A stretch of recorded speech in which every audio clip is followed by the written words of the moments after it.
Truth and Soul Incorporated, the New Zealand Advertising Podcast. Thank you very much, Luigi from Thames.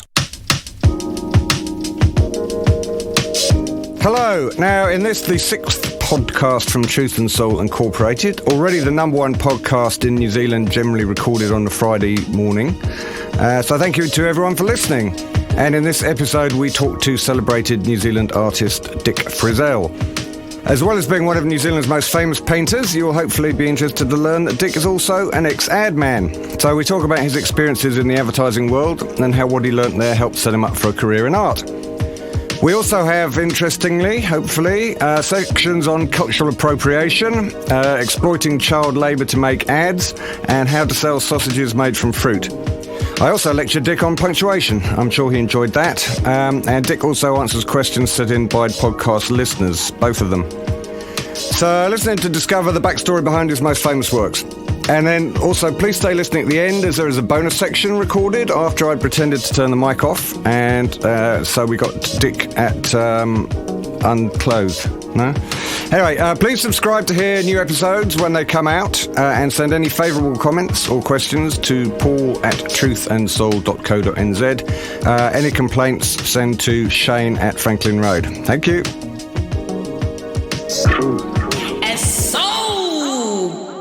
Okay, today on Truth and Soul Incorporated, we have a guest who had a wonderful career in advertising and then threw it all away to waste the rest of his life as an artist.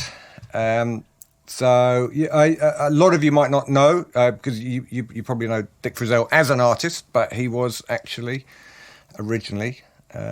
Not originally. Okay, not originally. We'll come to that. But he has worked at some time in his life in advertising, and he has two troublesome sons who are kind of on the periphery. Josh, who is an advertising commercials director and television and film director. Drama, yeah. What was that drama he just did? Ablaze. Ablaze, yeah, on TVNZ. And Otis, who, as well as being a founding partner in the Lucky Taco, New Zealand's premier taco truck, with his wife Sarah, is an artist and has kind of dabbled in the commercial area too. Yeah, graphic designer. Yeah. Graphic designer. So, Dick, where did it all go wrong? No, where did it start? Well, I went to art school. I started. The ambition was to be an artist always, even from high school or intermediate, somehow. And back in Hastings in 1952 or something. So how did you, Hastings 1952? How did you go? I want to be an artist. I saw a film about an artist. It was based on. It was a film called The Horse's Mouth, based on a book by Gully Jimson, about this mad bohemian artist starring Alec Guinness, who lived on the Thames in an old barge. Sir Alec Guinness, yeah. Well, he wasn't then, I don't think. No, probably not. And he lived on this old barge and painted these mad paintings of, all these naked women in the bath with big gummy blobs of paint and stuff. And I saw it in the cinema in Hastings with my mates from high school, who they all hated it, but I just fell in love. I thought, that's me on that barge. Extraordinary. So that, what, 15, 16? I would have been, 14, 15, yeah. To decide, because presumably most of your mates wanted to be All Blacks. Oh, and farmers and that a lot, because it was Hastings, a rural service centre. Yeah. But I was always a boy who drew. I was the guy who always drew, if you wanted something drawn in your school book or whatever, you came and got me to do it. Yeah. I mean, kids used to queue around the room just to get me to draw Mickey Mouse on the cover of their school books and things like that. So where did that knack come from? You just my mother went to art school, and my mother was definitely arty, even though she had no idea what art was. She was mad on Women's Weekly projects and things like that.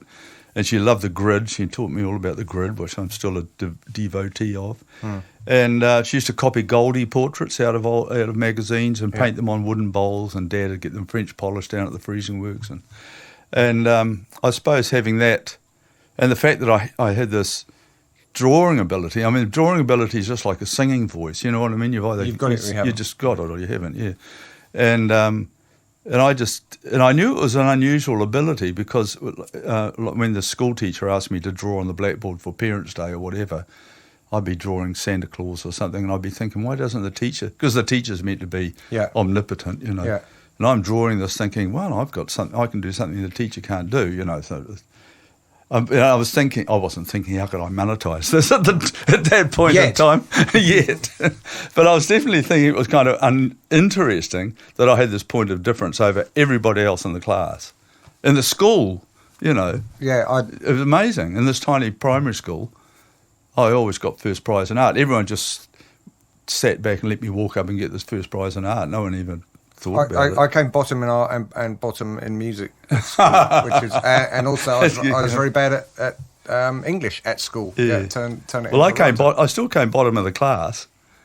Generally, because you just did art. I just did art. I was quite good at English, but they used to stream the classes back then. There was 3 professional 1 and 3 professional 2, and I came the bottom of 3 professional 1. So next year they put me in 4 professional 2, and I came top. So it's like perfect streaming. Yeah, you know, weird. Anyway, so I obviously went to art school. After school you went to art school in where? Canterbury. My because that's where my mother was brought up. She thought for some reason at Canterbury I'd be safer in Canterbury than Auckland. Safer from what? Being led astray. Yeah, led astray by beatnik behaviour, you know, and all the rest. Drinking coffee and.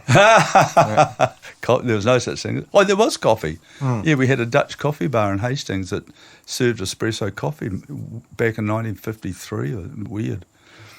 So after seeing the Gully Jimson movie, we all went and had a coffee at the Windmill Cafe. Yeah. Okay, so down to Christchurch. Down to Christchurch and art school, which art school was amazing. It was, after being the only freak in town, like the only freak in the village, I went to art school, and of course I met, on that first day, all these other kids who were also the only freak in their village. Yeah. And there we were in one room with our, you know, duffel coats and black stockings and everything else. And smoking? Yeah, we had. I smoked a pipe. I got a big Sherlock Holmes pipe that I used to smoke. With my duffel coat, you know, and a pipe duffel coat, desert boots, all that sort of stuff. I know the look. It will come back. It will come back. It's coming back. I remember as a kid, I went to a posh, no, not posh, a grammar school, which was a kind of streaming school. And once we went to a party at the art school in Epsom, and my eyes to a whole new world. Just unfortunately, I had no ability. Well, you didn't have. You could pretend to be a poet or something. Well, there was people walking around wearing white coats with bricks on pieces of string, and I've got no idea why, but I thought, that's good.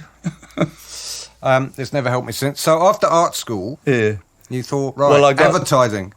Well, I got married at art school, and we had a little baby, so I had to get responsible to a certain degree, and I started. Do freelance illustration for children's TV shows and things like that, because everything was totally analogue. Yeah. You know, and as the person narrated the story on the television, I would draw the picture and all that. And then we moved to Auckland because everybody did, and I just asked around, and this advertising seemed to be a great way to make a quid. And I went to a lot of advertising agencies I made up a portfolio, completely constructed a portfolio of made up things like ice cream packets, and which I just invented because no one had asked me to do them. So I had to pretend I'd been commissioned. And I went around all these advertising, I made appointments for all these art directors. And because of the high quotient of cartoon work in this portfolio, they directed me to this animation studio in Auckland. And I went there, and I had to work a month for nothing to prove that some sort of commitment. And then I worked for this animation studio for 3 years. And because it was a production house, all the agencies came to us to get their animation done, you know, for the Tip Top ice creams or whatever. So I got to know everybody in the business, you know, going on the piss with them and everything else. And when I had a big fallout with because this guy imported this American who I had a violent disagreement with over the shape of eyes, actually. Yeah. I didn't agree That's with the artists for you. I hated the Disney Oval, and I wanted the Heinz Eidelman Yellow Submarine Circle. Yeah. And anyway, I walked out, and then I went round to see some of my mates up in Dobbs Wiggins and this guy Keith Blight. Even though I wasn't young, I was too. People just got young people from the Polytechs to go into the studio, and they all agreed I was a bit past it, even though I was only 27 or something, and if that. But this guy put me in the studio as a Letraset rubber and stuff. You know what I mean? The animation that you were doing was cell animation. Yeah. So hand painted and hand drawn. It's on clear acetate. Yeah. Well, draw on paper with that special table with a light box in it. So you flip the. He taught. The only animation is the only thing I've actually ever learned. Yeah. From scratch technically, and I still am good at it. Hence Mickey to Tiki and all that. That's where it comes from. And this guy put me in the studio doing all this technical layouts and stuff, and I just picked it up really quickly. And then I got a job as a visualizer, and then Bob Harvey, bless him, because of the small social scene, you soon knew who was hip. You know what I mean? And I used to hang out with the.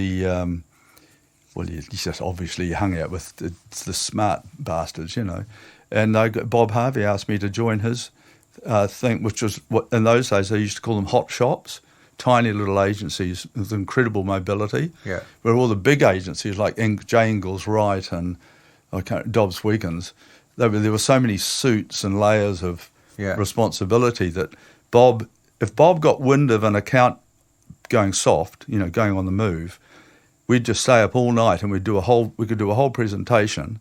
We did it for Lion Breweries once, and then Bob would go out there. So he'd be out there knocking on the door of the brewery before J. Ingalls Wright had even put their shoes on. You know what I mean? Yeah. It was amazing, and he would just talk them into it because that's what he was like. And then and I just got totally into that. And working with Bob was amazing because there was no layers, no hierarchy, except for Bob, obviously, who was the boss. And everyone else. It was Bob and everyone else, and he was so charismatic and it's such a show-off, Once he had some clients in his office. There were no chairs in his office. We all had to stand up. And even Bob didn't have a chair, just a desk. And once he was talking to these clients, and I was in there, and the phone rang, and he shouted, "Barbara, don't let that phone ring." It rang again. So he picked up these scissors that were on his, and he cut the cord of the phone and threw it out the window, threw the handset out the window, in front of these clients. It was fantastic. So he was like the original New Zealand madman. Yes, he totally 100% was. I mean, there were a couple of others around town that picked up on it. That Colenso started like that small. There was a guy Al Raponi who was. We used to get into fights and drunk in the Leopard Tavern and stuff. Where was the Leopard Tavern? It was down by Victoria Park, sort of at the back there, in Sale Street. Right. Okay. Yeah. Yeah. And we used to go down there for these huge. Once Bob came down about 3 in the afternoon, we were still down there boozing, and he fired us. He fired us all. Well, the whole agency. All the creatives were down there all pissed, but of course we all went back on Monday, and it was just business as usual. And he'd forgotten about it by then. Well, what was he going to do? So did you? I just apart from presumably, so the budgets were minute for TV in those days. Well, there wasn't a lot of TV.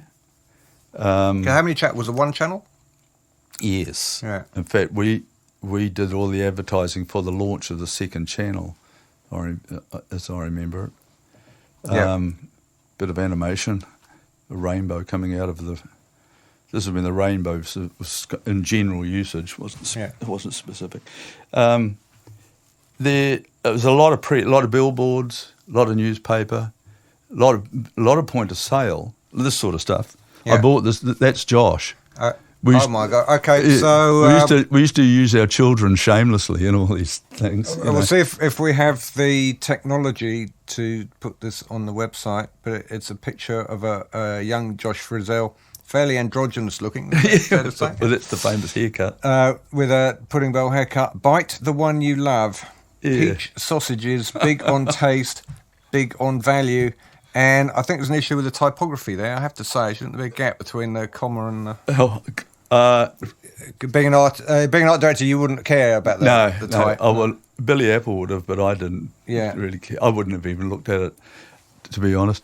I mean, Bob said a funny thing to me the other day, because I still see him a lot on projects, and I was talking about the excitement of those days, you know what I mean, when I was an ad man and all the rest of it.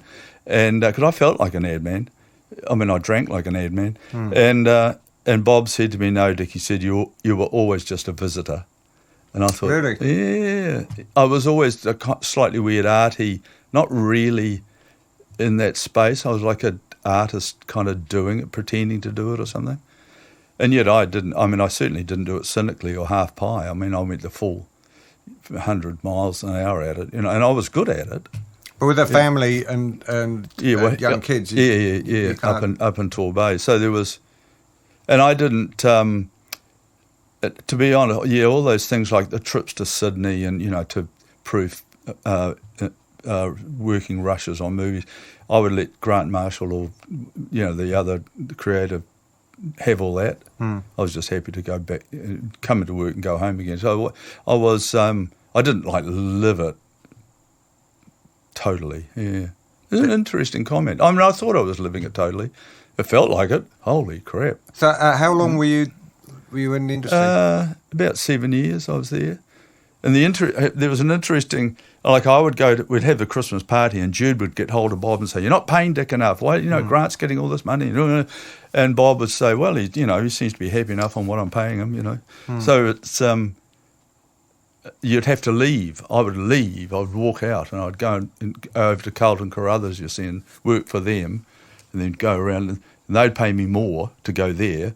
And then I'd go to another agency, Muir and Associates, and they'd pay me a bit more. And then Bob would get me back and pay me a bit more. So the only way I could get my salary up was this weird spiral, sort of hop around town and come back in again on a higher level. I remember that. That was weird. And what is Bob doing now? Oh, heaps. He's always writing some mad book about, you know, something. Yeah. And we just had dinner with him in New York, funnily enough. It was a coincidence. He's writing a book about the poet Walt Whitman. Go figure. And he consults a hell of a lot. He consulted with my sister, you know, the Mayor of Rotorua, over the waterfront development. Yeah, sorry, in mentioning the Frizzell family, I didn't mention that Dick's sister is Mayor of Rotorua. But Steve? Steve Chadwick, yeah. Steve Chadwick, yeah. Very proud of her. Just won a third term. So you finally got out of advertising after 7 years, which is a... Well, I left. I was starting to get... I was starting to have interesting art ideas because I hung out with the art crowd. I went to all the openings and, you know, I suppose that was the difference in a way that half my... Were you going home painting at the weekend? No. I never had anything to say. I didn't... I kind of knew that an artist's job was to offer an opinion, you know, and it was more than just painting a picture. And I knew that much, but I had no idea. I didn't know what I had nothing to say, really. I didn't know. Well, I did, but I hadn't examined them. I didn't know quite what they were. Or I didn't trust my opinions enough. And then it slowly sort of coalesced and I started having ideas that I thought were contemporary, you know, contributions to the conversation, so to speak. And I'd lie in bed thinking of it and then I thought, well, then I have to go into work. And one day I was in the agency, and I'm starting to get this... You know, irritated with the job I had, this advertising business, and it was starting to wear off, funnily enough, after that period of time. And this Bob Harvey's sidekick came into my office in this open plan sort of thing and said, "Dick," because we had the Yates gardening account, he said, "Okay, Dick, you know, this is the exec coming in. Okay, Dick, we have to come up with a new idea for Yates slug pellets." Blitz and slug pellets. And I thought, oh, fuck. My heart sank. I just thought, oh, no. This was like the nadir, you know. And I was staring out into the car park, my fabulous view of the car park, and I nearly cried. And I thought, I've got to get out of here. And so I went in to see. I did the slug pellets, and And I said to Jude, I've got to leave. And I said, I'm not quite sure what we'll do. And I went in to see Ross Carpenter because Bob was away on one of his trips. And I said to Ross, listen, I think the time I've got to get out here, but I'll stay and I'll stay as long as you need me here till we find someone else. And I feel like I'm letting the team down a bit, and it's been a great run. And Ross looked up from his desk, kept his head down. He was the bad cop of the two, and he looked up at me and he said, "You can fuck off now if you like," just like that. I mean, I suddenly realised I wasn't indispensable, and then he said, "And we'll take your holiday pay off you in lieu of that motorbike you condescended to buy for you," because we had the Suzuki account. Is it a company motorbike? Yeah, I had a company motorbike. Which bike was it? A Suzuki 250 GT 250 dirt track thing. Yeah. Oh, dirt bike. You know, with high. Yeah. And used to come in from Torbay on it, perched up. Yeah. And so I went home, and Jude said, "How did it go?" I said, "Oh well, I'm not working there anymore." And I said, "I've got no holiday pay, and we've got nothing." So I got a job down at the vegetable markets on the waterfront, unloading cabbages from the Chinese market gardeners and stuff. Yeah. At 2 a.m. Yeah. So that kept us in vegetables and paid the bills. And then I started picking up freelance work. Just slowly picked. And it took 3 months for the checks to come in from the freelance work. Right. And then I got a animation job. So it was the slug pellets because that broke my heart. Because I put on Facebook because here at Truth and Soul Incorporated we're all over social media. I put on Facebook for some questions that you might have seen, and I've got some. I'll come to them later. But one of them, I think it was Josh asked, your son through the wide reaching Facebook said, ask about the slug pellets. So that was, slug pellets were the catalyst for you to go, I'm out of here. Yeah. And I'd also done an animation job at my drawing board for this little roller door campaign. And I had a little yellow Volkswagen talking to the camera, saying how much he loved his roller door and it kept him safe and dry and all that stuff. And he winked and nodded and smiled, and his doors popped open and shut and everything else. And I did it with felt pens on the transparent bond paper, on the drawing board. And then Bob charged it out like at $8,000, and I got my weekly wage, and I thought surely a bonus would have been appropriate there. Yeah.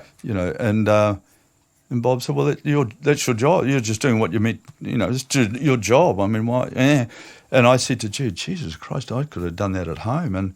And then after I left, I somehow got approached to do this tip-top ad for Eskimo pies. Yeah.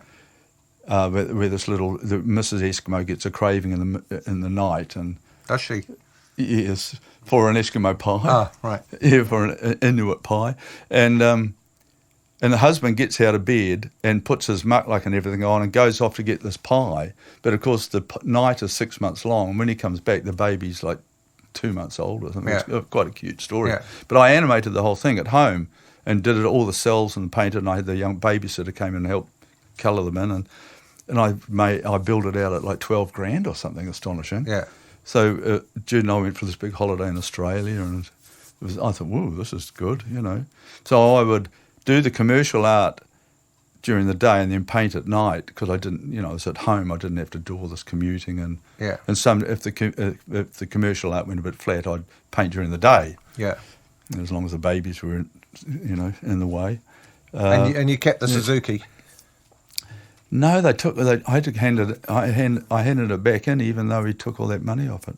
I was so dazed by the whole thing. I just said yes. Yeah, I mean, I flogged as much equipment as I could, all my compass sets and all that felt pens and stuff. So, not too much. Have you carried on doing any animation for yourself? Have you done any? Well, apart from the Eskimo pie, I mean, there are little dits and animation often pops up in my life, like the Mickey to Tiki morph, and things like that, and other similar things I've done. It's and for a while there, when computer animation first appeared, the animators were quite good at animating, but no one knew how to draw, no one knew how to do the. So I remember Josh and Rest and Griffiths. Quite a few people approached me to do the original modelling for the animation. Right. So I would do that little ever-ready battery, front view, side view, top view, and I'd do all the poses, and then the computer animator would feed it in and make it work, colour it in and that, you know. So I did. So I was, for a long time, a couple of years, I was a sort of computer animator's pencil, you know, that I did the sort of breakdown of it. Yeah, and then they went off and did the boring bit. Yeah, well, to them it was the nerdy bit, you know, that they love doing, all the laborious sort of highlighting, and it was interesting. Nowadays they seem to have figured out that they need to employ people who know how to draw in the first place. I don't know. Yes, I guess it's like an advertising. As an art director, it's always helpful if you can draw. You don't. have to tell me about it. Well, Grant and I were both. Grant was very handy. I mean, I can't imagine how you could be an art director and not visualise in front of the client on a bit of paper while you're talking. I mean, it would be a slow way to convince anyone if you couldn't. I've never seen anyone do that. Well, I mean, we would have for pitches. We would have layout pads and kind of articulate what we were saying in front of the client. You know, it's incredibly successful because, you know, I mean, visualization is 90% of the game, isn't it? You know, really. I mean, you can be eloquent about it, with your metaphors and everything else and similes, but nothing like a bit of paper. You know what? I think it depends on people. Some people you can. You can explain an idea, like 3 words, and they'll go, right, I got it. Other people, you'd have to show the true visual to. Yes, I can imagine that. You know, a smart client who's I mean, Bob could do it. I mean, we weren't always at the pitches, unless it was a tricky one. Yeah. So, at what stage did you're rusting around doing freelance during the day, and at night you're painting? And at what stage did someone go, I like that picture, I'm going to give you some money for it? Well, the art scene was very tight, and we all knew each other, and the people and the gallery dealers, managers, we all knew each other, and they knew I was up to something. And I would say, I think I'm really onto something here, and one day, Rodney Kirk-Smith, he actually came out to the house to have a look at what I was up to. Was this Torbay still? Yeah. And he was certainly taken with it. He said, I don't think you're quite ready yet. And I remember telling him, I said, I'm onto it. I need it. But I said, if I can get an Arts Council grant, I can paint all day and not do the advertising. Yeah. And he said, will you write a reference for me? And I remember Rodney said, I don't think you're ready. And I said, but I said, it's like catch-22. If I get the grant, I'll be able to prove that I'm ready. And he said, no, you're meant to prove yourself ready and then get the grant. And he said, that's how it works. And I said, but how do I prove my commitment if I don't get the money to prove my commitment? And Rodney said, Dick, that's the commitment. Don't you get it? And I went, okay. Very good. So you had to double down on the night shift, really. So that's what you did. You went, stop doing the freelance. I'll do the art. No, I had to keep doing it. The school journal illustrations. I mean, I still had to pay the bills. You know, the clutch would go in the Hillman, the stupid Hillman, and the hot water cylinder would blow. I mean, there's always money needed, and I was never going to.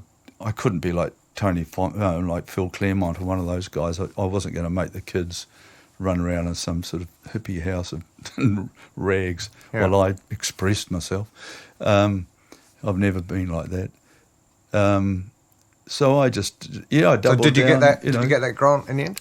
No, well, I did in the end, but after I'd made proved the commitment. Yeah, and I did. I finally got, and then I'd like to do one painting. I think this is it, and then I'd do another one. I'd do 3 because I thought. Then I'd get up to painting number 6, and I think, I'm on a roll now. I'm going to have a show. Then I'd get to painting number 6, and I'd go. Painting number 1 would look like shit, so I'd have to go back and start on that again. And this kept on going for a while until all of a sudden, painting number 7 happened. And I got I I knew what I was doing then. I was doing this neo sort of pop expressionist stuff with commercial images like Batman comics, and so the Dick Frizzell thing started coming out, which then I recognised as me, and then I knew how to exploit it, and then I cottoned onto that fish label thing, where all, and the funnily enough, the day I realised that what I was doing was applying everything I'd learnt in my advertising experience and putting it into an art context. Now, no one in town but me was ever going to do that, because I was the only one who'd been there and learnt how to maximise on an image, how to present, you know what I mean, how to tell a story with the maximum sort of pose or whatever the expression well, is. also, I guess other artists, they wouldn't have had that experience, and they go, right, I want to paint wonderful people or well, don't forget, back in those days too, commercial art was bad and fine art was good.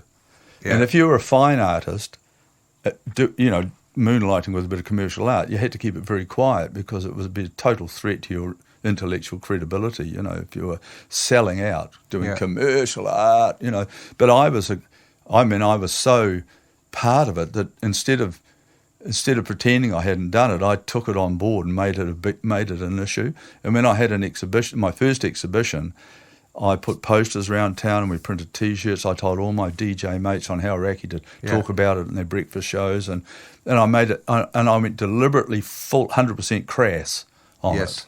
Yeah. Right, that was my opinion. That was the first thing I figured out, that I could be different by taking the piss out of all the high and mighty, snobberies. I think that there's a wonderful lesson there, in terms of being distinctive and approaching the promotion of an art show the same way that you would promote a new beer. Yeah, that was my point. Yeah. It was all... And that was art in itself. Yeah.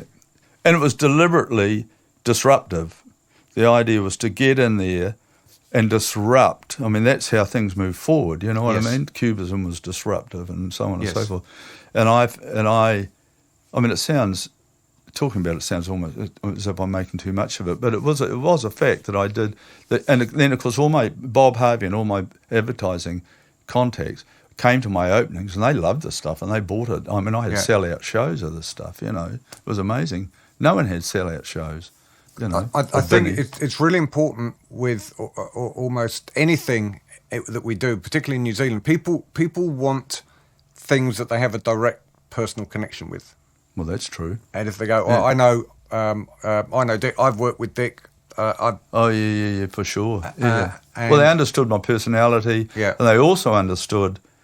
They could see, Bob could see what was going on. This song and dance I was doing of this, of the naughty adman and the art racket was just it was a performance, but it was also very real. It was hot stuff. It was very exciting. So when you paint, when you're creating a picture with a message. Yeah, a message. Yeah. And in art, the nature of it is you have an exhibition, you have a exhibition in a gallery, and people come along and drink warm white wine and chat with their friends, and they go and buy it, and then you never see the picture again.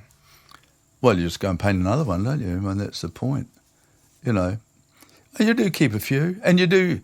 I mean, I keep seeing them all the time. They pop up in, publications, and it's this. I mean, my I'm 76 and I'm still out there, you know what I mean? Yes. So I'm cultural fodder. Yeah. Is what I've become, weirdly enough. Well, I have a question now for our three listeners, which is Josh, Otis, and Judy. Because I remember in your book, I've got a batch at a place called Waikari Bay up on the Tawharanui Peninsula, and you painted Waikari Bay. I did back in the day, and there's a picture in the book of you standing in front of the picture, but you don't know where it is.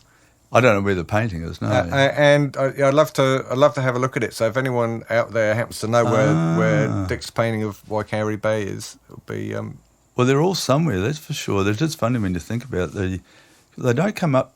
I find it quite gratifying that you don't see them at auction very often. People do live with them, keep them, yeah. hang on with them.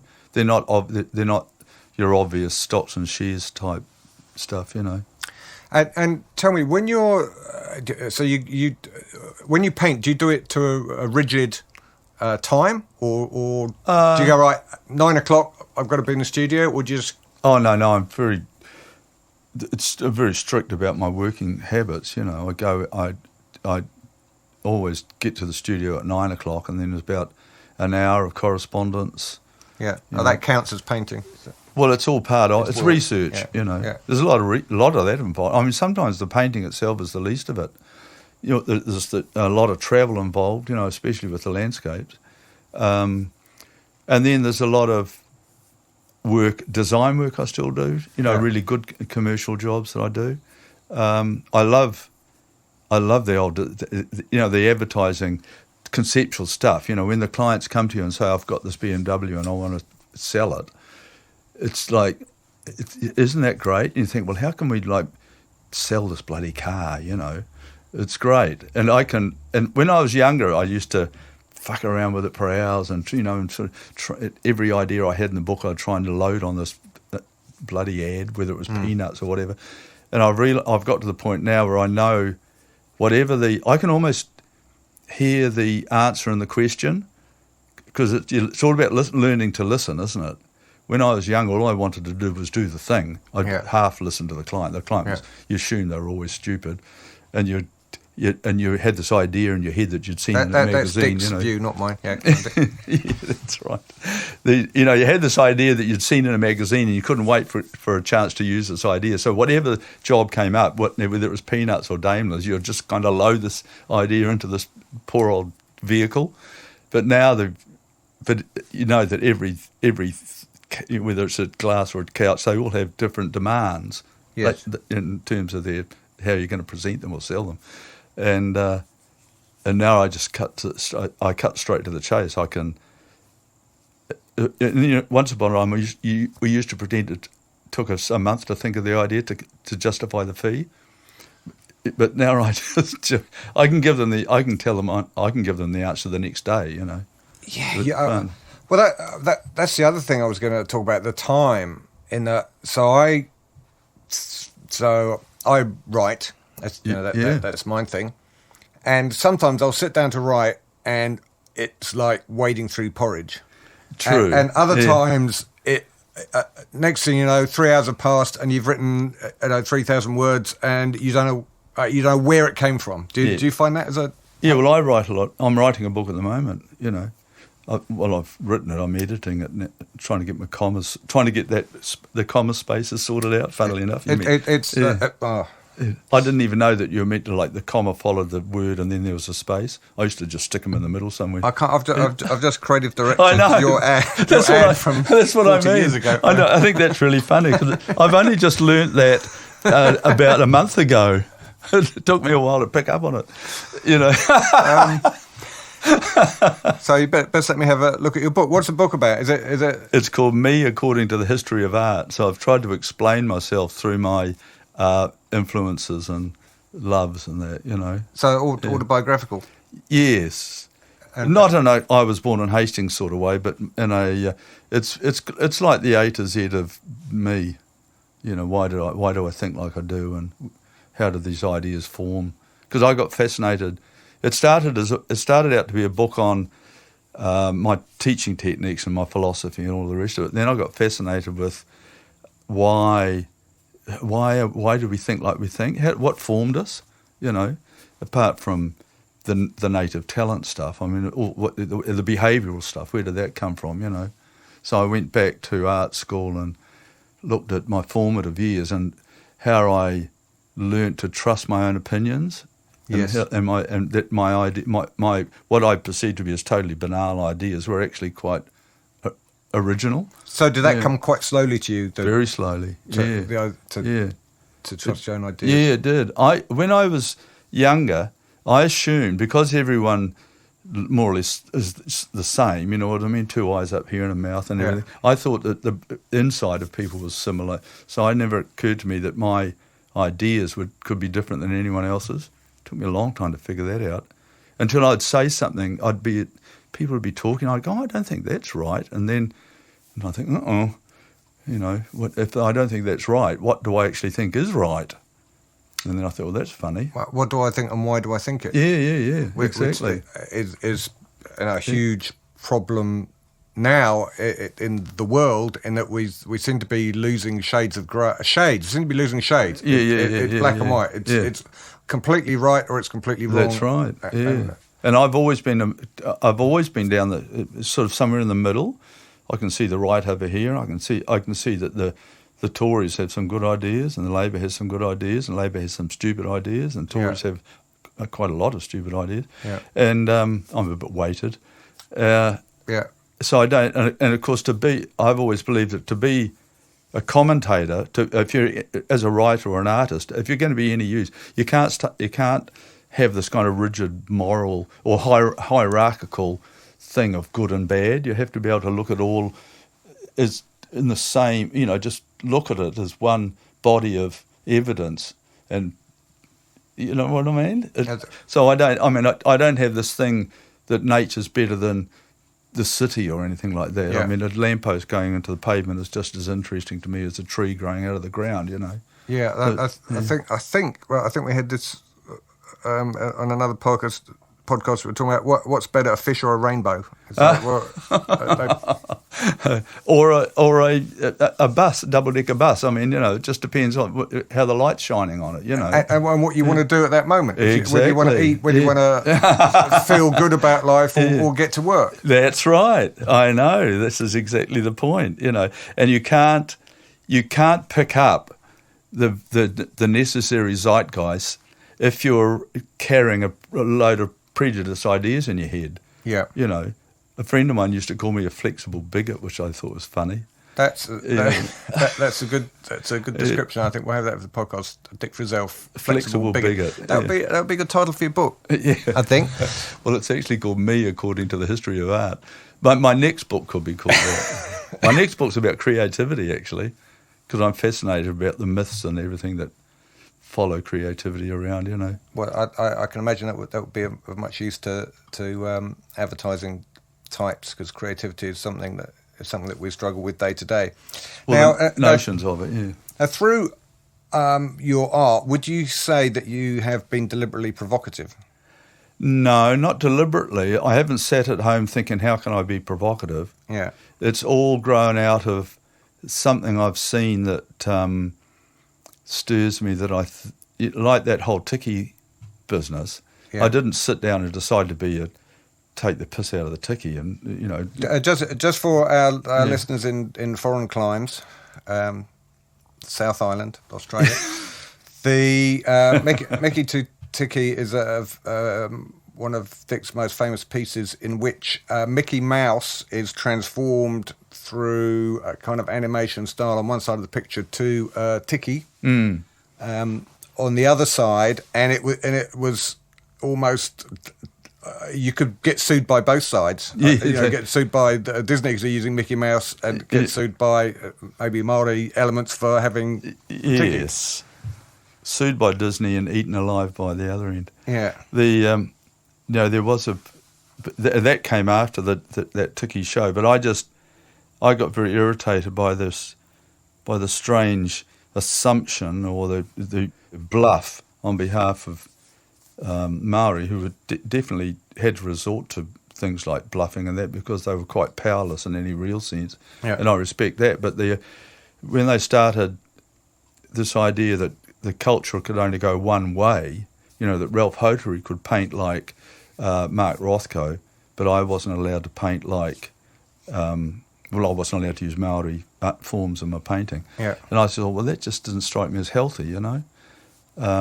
It's just, cultures evolve or die, you know what I mean? You can't ring fence a culture and say, I like it like that. Thank you very much. And also the fact that they removed those plastic tikis from Air New Zealand. You wouldn't know about that. And then I went on this big tiki tour around Rotorua, which my sister was involved, and I noticed that all the the things like the Tiki Motel and all that, they'd all gone. All these crass images of tikis. And so was there a big... I came to New Zealand in 2000, so presumably before this there was you've got to not do that. Late 80s and late 80s especially. It was... They had a point that it was... They saw their culture being cheapened and murdered by this, the popular interpretation of it. And so they went around, all the Maori academics and that managed, an incredible stunt to get everything tidied up, to these offensive images taken away. But the minute you do that, you lose the oxygen. It's like, like a compost heap generates a lot of steam. Well, that's if you take away the rubbish, the top of the peak starts to wither and die. It's just you can't have the excellence without the shit. It's as simple as that. And I thought, well, this is they're on a hiding to nothing with this. It's a great idea. So I weirdly decided to reinstate all the rubbish single-handedly. That was what a noble effort. Yeah. Well, it was. I saw it but I did see it like that, really. A campaign, Yeah, well, I think that if I guess it's easy for me to talk as a middle-aged white bloke, European New Zealander, but with the culture, you don't want to, as you say, ring fence it and put it in a museum and go, that's it, don't touch it, it's never going to change. Yeah, that's it. Because like Te Reo, we're trying to get that more people to speak it, and if they speak it, words are going to come into it from English, 100%. And that's what happens with Neologism living culture. City. That one is going to be. And my dear sister in Rotorua, she was married to this very smart Maori lawyer, barrister, so we'd been rehearsing this particular argument for years at the dinner table, with these huge table-thumping raves about who actually won the war and all that sort of stuff. He was referring to whose dignity was damaged the most and things like that. He's a very clever guy. And so it was like I had a mandate of one, if you like, from John Chadwick, which is kind of all I needed. Yeah. Because I did trust him implicitly, and he wrote a fabulous essay for the catalogue that I produced for that big show, because I wanted to make my argument 100% categoric. So I got funding from the Arts Council and a few friends to produce this catalogue, and then I made three-dimensional works that sat in the middle of the floor, and there was, 80 works in the show or something, because I wanted it to look like vaguely government endorsed, as if it was from official, the Arts Council, so people would take it on board as a fact, which they did. Yeah, it was categoric and very hard to argue against. But it's like kicking the stable door wide open, really. And it caused a lot of debate? Oh, yeah, God, Jude and I fled for 7 months to get away from it all. It was, there was kind of a lot of people. Merita Mita called me a spiritual assassin, which was quite colourful. Spiritual assassin. But, of course, I didn't do anything. It's not like I put the tiki in a bucket and poured menstrual blood on it or something. It wasn't that kind of art that I was... That's not the point I was... Well, it wasn't just being a stirrer. I had an actual... Funny when I look back on it. I mean, it's not very often in painting and in your life that you find yourself in the perfect position to employ an actual polemic. I mean, political issues, polemics, can often be a phony prop for a shabby aesthetic. You know what I mean? Yeah. And once the polemic's gone, you just end up with this piece of shit art, Yeah. But I did it. I was right there with Johnny Chadwick at my side, and the skills I had to do this, and I just did it. Yeah. And Grocer with a Moco. Well, that was part of the show. Oh, that was the same show. Yeah, right. Yeah. Okay. Yeah, no, it was that when what was the show called? Tiki. Tiki. Yeah. 92 it was. When I had that idea because when I got on a roll, ideas started flooding in, from all quarters, bad golf courses in Miami and you name it. I was translating the whole history of art through this motif of the tiki. And I had the idea of the 4-square man with the moko. And I just knew it was a hot idea. It was such a hot idea. The idea of the symbol of colonial oppression, the grocer, stealing land against grocery bills, with the chin tattoo, was just like, whoa. There's hell of a lot going on there. And I was trembling with excitement so much I could hardly paint it. I could hardly do the details of the moko. I seriously was. And on the night of the opening, I was in the gallery and we were waiting for 5:30 to open the doors. I mean, we all knew that this was quite a big thing. And my knees... This was in Auckland? In Auckland, yeah, down at the Strand. And I was standing with Jude I had a big sign made with cut-out polystyrene letters, the usual thing I'm talking about, made it as commercial as possible and unassailable, And my knees I could hardly stand up. My knees were going and then they opened the door and in they came, woohoo, yeah. Let the touch paper. Yeah, totally, yeah. Now, artists are supposed to be, typically introverted, starving in garrets, and you're a very garrulous, friendly, family orientated kind of a guy. Is that? Well, a lot of professional artists I know there are introverts and manic depressors and all sorts of... Artists there's one of everything out there.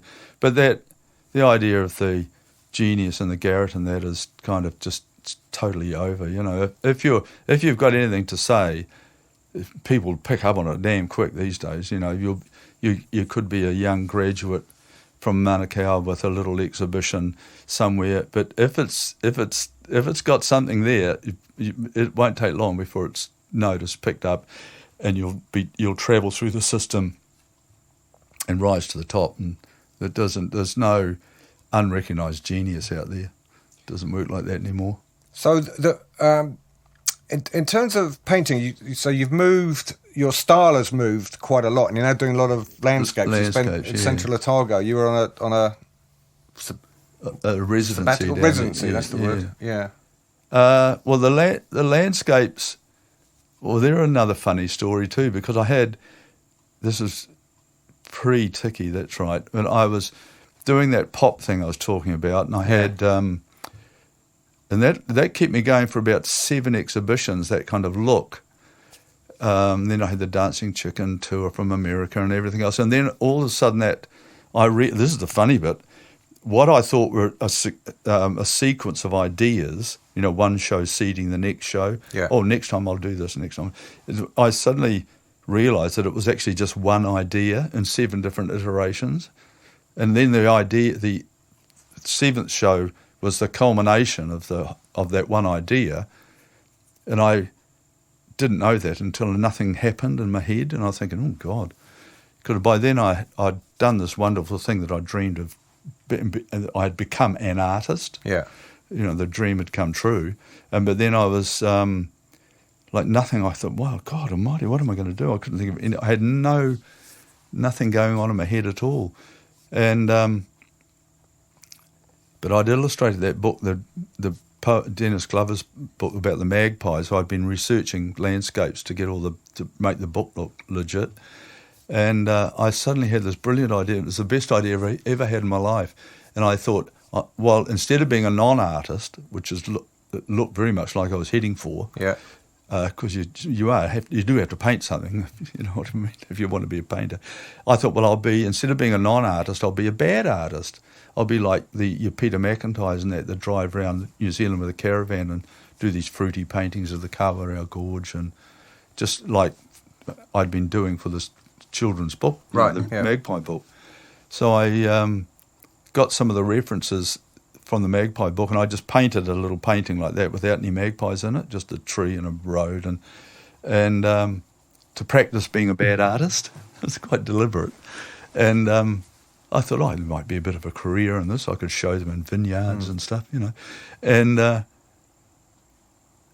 then the painting felt, just doing that silly little painting felt incredibly political, because I'm painting it thinking, why is this bad? Why am I calling it bad? Why is painting something as sublime as the sun on the side of a hill, or why is it meant to be so banal and disparaged and bankrupt as a art currency and all the rest of it? And so I started examining, I had this little frisson there in the studio, little woohoo. And so I did another one, and then, of course, they took off. Yeah. But critically, they were panned. I was just shoved aside as a total sellout. Frizzell is sold out. He's just painting landscapes for money, and which didn't bother me. I mean, it was selling out meant money. Yeah. I'm enjoying that. And I enjoyed the painting, and I enjoyed the travelling, and I enjoyed the communication and everything else. I seemed to be connecting with a lot of people, and they were, no one had done this before for years, painted landscapes in any new way that made it look fresh and interesting. But meanwhile, the critical fraternity of just Francis Pound said Frizzell is run away from the postmodernist argument, and he's hiding in the hills. And I was hiding in the hills, quite literally. You remember your critics? Oh, I remember them all. And but then I got a bit sick of these big landscapes after a spell, and that's when the Tiki thing bubbled up, and I got all political and involved in that. And then I became critically curious. Well, the critics got curious again, and they started coming around to the studio to ask me why I was doing this outrageous thing with it. So then for them to write articles, to write credible articles about me and the Tiki, they had to critically reassess my background, because I couldn't appear from nowhere. So I'd been critically credible then I was doing the landscapes and I wasn't, and then I became credible again. So to make the story coherent, they had to somehow retrospectively make the landscapes look credible. So they invented all the stuff about the landscapes being sort of akin to commercial logos and pop art. They were like pop art versions. I didn't have to say a thing. They wrote all the stuff themselves. Critics' interpretation of they folded it into a coherent evolutionary argument from there to there, seamless sort of story about I thought it was amazing. It's interesting that Stephen King, the American writer, is often given short shrift by reviewers. Yes. And is not seen as a serious writer, and yet his book on writing, which I can recommend, is seen as the Bible almost amongst writers of how to write. Fantastically informative. And one of the greatest novelists in post-war Britain, I think, is John le Carré, who again is seen almost as selling out as writing cheap spy thrillers, but they're actually hugely complex. And it's right. I know. I watch all that with great interest. Because I know exactly what it is. I mean, every now and again they get this grudging respect. You know what I mean? And they get written into the canon, and then they get slowly pulled out again, and then they're slowly put back in again, and they're slowly pulled out again. It's just like an old bluesman. Sometimes Muddy Waters is hot, and then he's not, and then he's dug up again, and then he's in again, and it just goes on and on. I mean, it's just weird. And you're still doing whatever you want to do through the middle of it, and exactly. Views of you changing all the time. Exactly. Yeah. Well, as long as you're happy, Dick. Now, I am going to go to Facebook, if you'll excuse me, and I'm going to run through these questions that we have in order.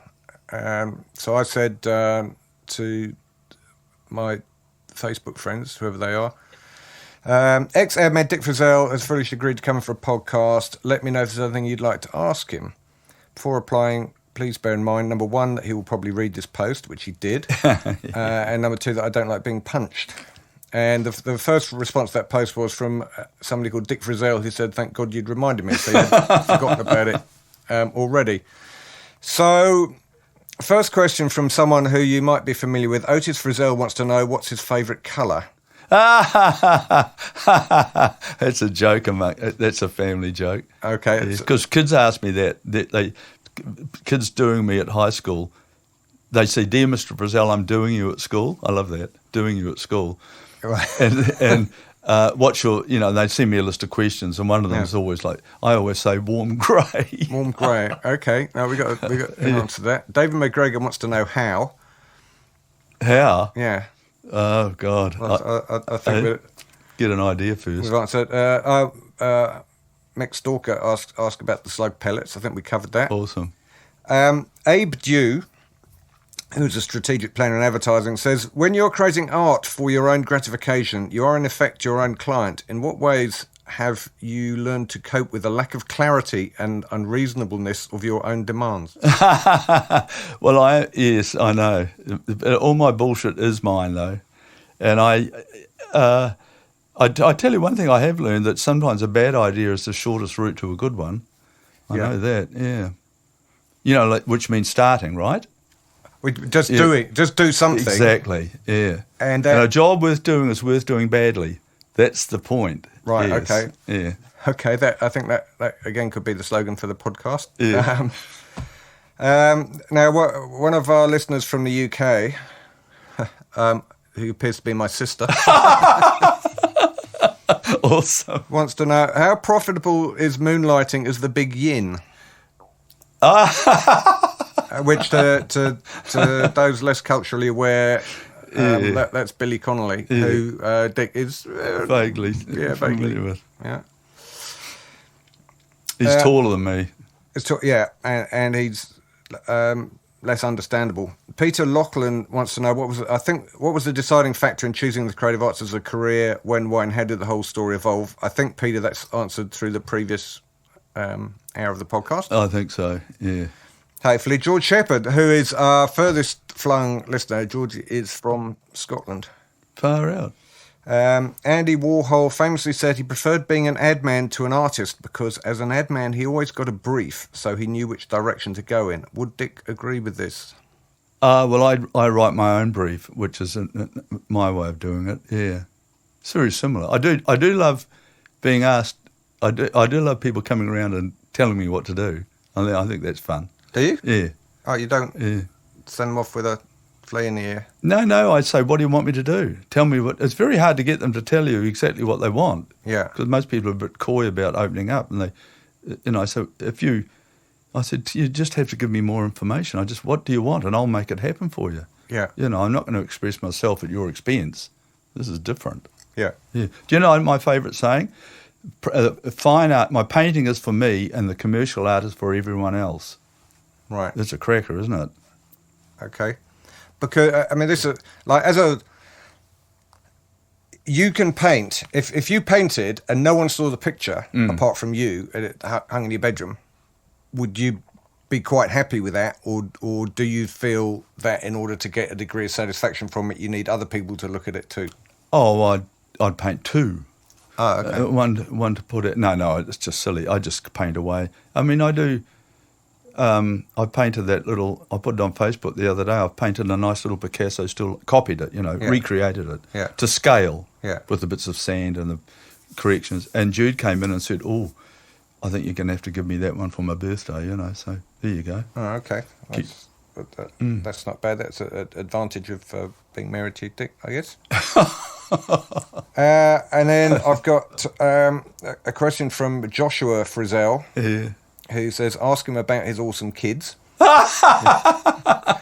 Well, I've already featured him. Yeah, you've been on, Joshua. And then somebody called Otis Frizzell, who says kid rather than kids. So I think kids. My kids. I think there was a lovely ad I did with Otis in it when he was about 3 years old, chubby little 3-year-old, and it was for this was when I was working for Bob. The client were the Bonko Bakeware, this Bonko Bakeware. Yeah. Where did that go? Where did Bonko Bakeware go? They might still be there. But they made cake tins and everything with this little logo on the bottom. And I came up with it because we used to write our own headlines and everything and copy and everything back in those days with Bob. If you had an idea, you did the whole thing, you know. Yeah. And I came up with this idea, more than great cakes have been raised on Bonko Bakeware. And there was a photo of Otis on the floor under the kitchen sink. He'd opened the cupboard and he pulled all the bakeware out and was playing with it. Yeah. He was sitting there playing with a flour sifter, with all this Bonko Bakeware on the floor around him. And he's sitting in these little blue overalls with his little pink feet sticking out. And the whole ad was this photo of Otis in the kitchen on the floor with the headline reversed out of the dark area above the sink. I wish I could have found it. Did you have the punctuation right around the comma with the spaces? But probably not. Which I have. That would have been either Warwick Brock or one of the guys whose copy layouts I totally adored. And that would be, the idea of no space there would have looked too academic or silly. So we just dispensed with it. My phrase always was it that they used to use an old agency? If it's right, it's not wrong. Which and I want to know who named in the brainstorm sitting around going, we've got some sausages. What should we call them? I know, peach. What on earth is a peach sausage? It was just the name of the company. It was Mr. Peach. Yeah, he invented a sausage. Well, I'm sorry, Mr. Peach. I'm sorry that your sausages have gone down the drain. Fruit sausages. One last question. We never thought of it. You said were you working in teams in those days, or was it just... There would be... Grant and I would work together a lot, so we'd rack each other up. He'd take my idea and add another layer, and I'd take that and add another layer. Or subtract. Or subtract a layer, depending on... Yeah, well, and then but we never had the traditional visualizer writer. Yeah. Though we did have copywriters, but they kind of tended to sort of beaver away on their own, and they'd come in with an idea. I mean, anyone could have an idea. The receptionist could have an idea as far as Bob was concerned. Yeah. If they called out, what about, Barbara from the desk would call it, what about if it was like 13 instead of 28 or something like that? And we'd go, oh, there's a good idea. So did Bob himself ever have any ideas? Oh, totally. Are you kidding? Yeah. Did he ever have any good ideas? He sure did. He used to do these trips overseas, and he'd come back with how we were going to sell Norm Kirk or something like that. He said, we've got to get Norm's hair more sort of fluffy or something. And once Bob he invited us out to his house at Titirangi Way there to see this thing that he'd brought back from overseas, this thing. And so we all had dinner and a few drinks, and we all sat on the floor, and he had this projector, in the old days it was film, and he projected this thing that we all had to look at, and it was Sesame Street, full colour on the screen in his living room. And Bob said, this is the future. This is how I want everything to look like that, fresh and brand new, and the animation was all wobbly, and it wasn't all smooth like Disney and everything, And I remember being absolutely entranced. It was like, it just totally looked like the future. But Sesame Street... It was like seeing Avatar or something. When I was a kid, was puppets. So this was... Yeah. But this was cell animation? Well, no. There were live action. There were people walking around talking to puppets sticking up out of rubbish tins and that. Right, okay. Sesame Street, yeah. And Big Bird would walk in and... Yeah.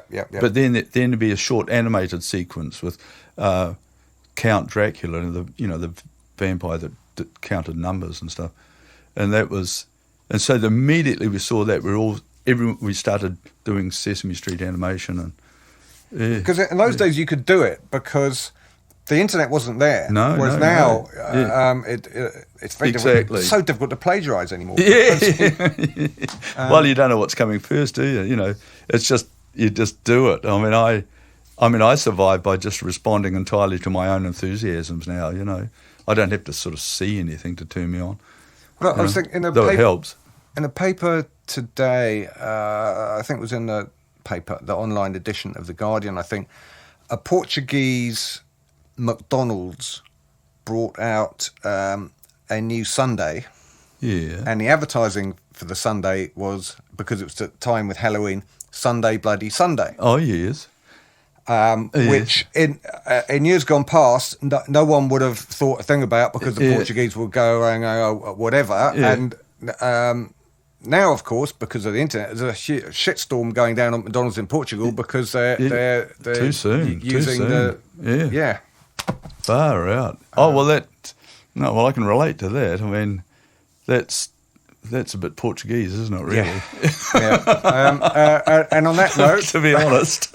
Thank you so much for coming, Dick. It's been great talking about advertising, art, and beyond. So it's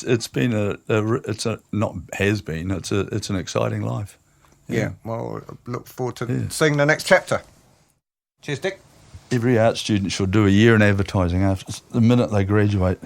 Yeah, I think that teach them a thing or two. It's being halfway through writing a book.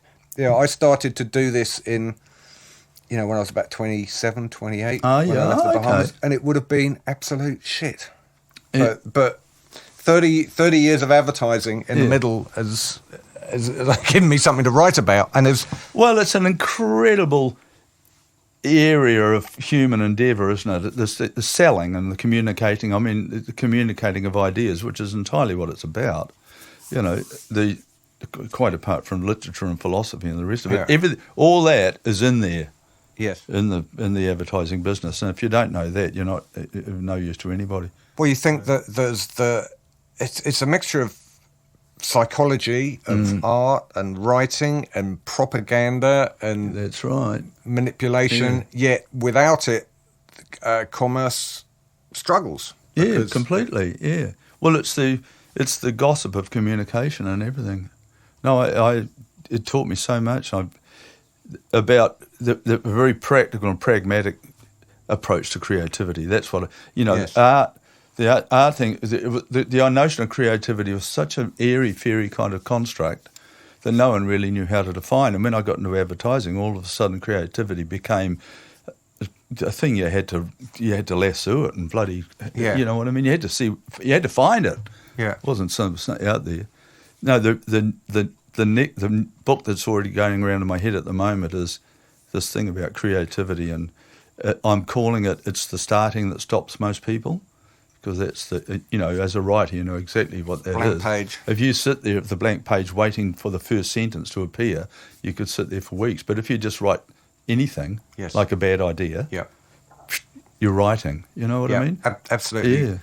It's getting over the friction. There's the friction of a block, and once you get over that, somebody told me, I might have been Witty Iramia or someone like that, who said he was talking about writing, and his little story was, if you take like the sun, now that's a fact, the sun is a fact, then you take like a window, and that's a fact, but if you put the sun in the window, it's a story.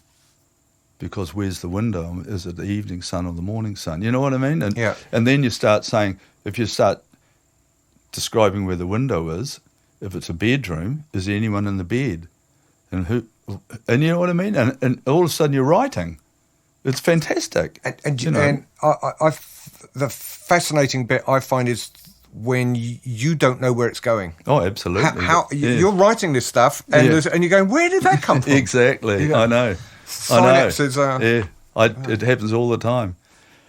In the writing, it's things you didn't know you knew start appearing on the page.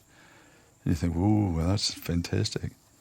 What was his name? Ben Elton. He used to describe. He described it once. I remember all these little things because I struggled so much with them. And when I had an intuitive moment, like somebody asked Ben Elton, those big rants he used to do, those endless comedic rants.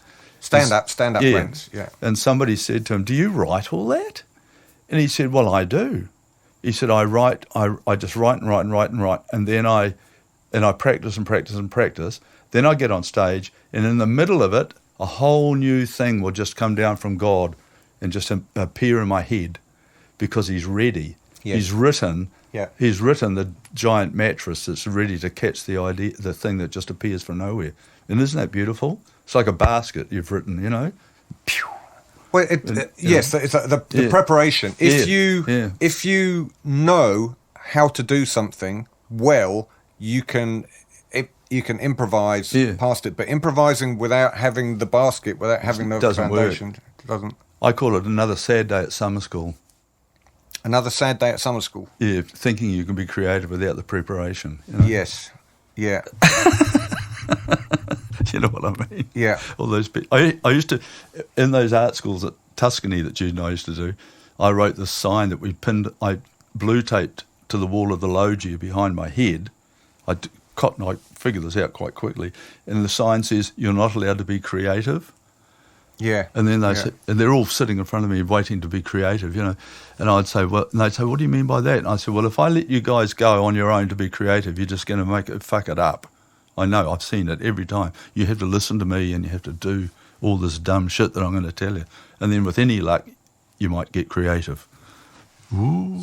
You've been listening to Truth and Soul, the New Zealand Advertising Podcast. Okay, list of credits. Thank you very much to this week's guests, whoever he, she, or it might be. If you liked it, drop us a line, paul@truthandsoul.co.nz. Thank you very much to everyone at Franklin Road, Jonathan, Cole, the Wastrel, Shane, Vanessa and Gracie. Otis, who did the logo, and Matt Stalker, who's going to play us out. Thank you.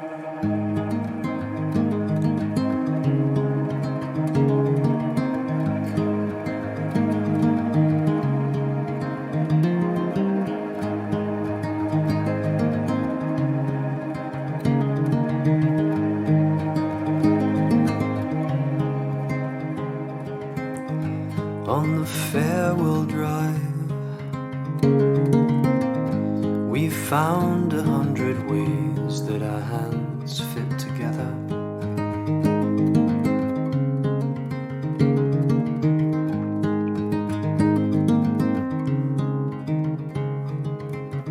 Centrifugal force pulls us apart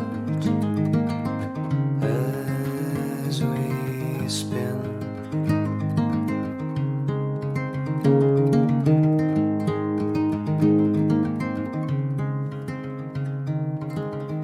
Please forgive my trembling hands, crudely silhouetted by the flickering spires of candlelight, while the wicked sleep sound, the anxious toss and turn, thoughts come not as single spies, but in battalions, while the wicked sleep sound, the anxious toss and turn.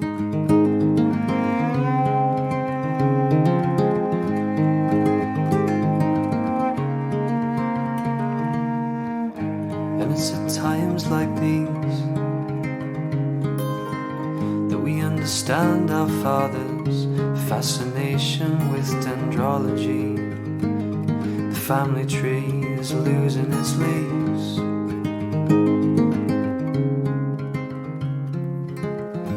Please forgive my trembling hands, crudely silhouetted by the flickering spires of candlelight, while the wicked sleep sound, the anxious toss and turn, thoughts come not as single spies, but in battalions, while the wicked sleep sound, the anxious toss and turn.